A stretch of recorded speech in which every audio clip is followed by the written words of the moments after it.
അങ്ങനെ നമ്മുടെ ബാലചന്ദ്രൻ നമ്മുടെ ശരണ്യോടും ശരണ്യയുടെ അമ്മോടൊക്കെ ഇരുന്ന് ഭക്ഷണം കഴിക്കാനും പറയുന്നുണ്ട്. ഭക്ഷണം കഴിച്ചിട്ടേ പോകാമെന്ന് പറയുന്നുണ്ട്. എന്തായാലും ഞാൻ ഷാജിയെ വിളിക്കട്ടെ എന്ന് പറഞ്ഞ് പുറത്തേക്ക് പോകുന്നുണ്ട്.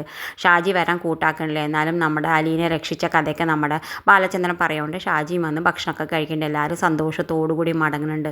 എല്ലാവരും ടാറ്റയൊക്കെ കാണിക്കുന്നുണ്ട്. രോഹിത്തിന് ഒരു ഇത്തിരി ചമ്മലൊക്കെ ഉണ്ടെങ്കിലും എന്നാലും അവൻ സാരമില്ല, ടാറ്റയൊക്കെ കാണിക്കുന്നുണ്ട് എല്ലാവർക്കും. എന്തായാലും ബാലചന്ദ്രന് വലിയ സന്തോഷമാവുന്നുണ്ട്. പിന്നെ കാണിക്കുന്നത് എന്തായാലും നമ്മുടെ ശരണ്യ വീട്ടിലേക്ക് എത്തുന്നുണ്ട്. ശരണ്യ വീട്ടിലേക്ക് എത്തുന്ന സമയത്ത് ശരണ്യയുടെ അച്ഛനോട് പറയുന്നുണ്ട്, ശരണ്യയുടെ അമ്മ പറയുന്നുണ്ട്, അവർ ഞങ്ങളെല്ലാവരും നല്ല സൽക്കരിച്ചു, ഞങ്ങൾക്ക് അവിടുന്ന് പോരാൻ തന്നെ തോന്നിയില്ല, എന്തൊരു നല്ല മനുഷ്യന്മാരാന്നൊക്കെ പറയുന്നുണ്ട്. ആ സമയത്ത് നമ്മുടെ ശരണ്യ ആങ്ങളെ പറയുന്നുണ്ട്, അവരത്രമാത്രം വിശ്വസിക്കേണ്ട, അവർ തേനും പാലും ഒക്കെ ഒലിപ്പിക്കുന്നില്ല, അവരുടെ പിന്നിൽ മുഖം നമുക്ക് അറിയില്ലല്ലോ എന്നൊക്കെ പറയുന്നുണ്ട്.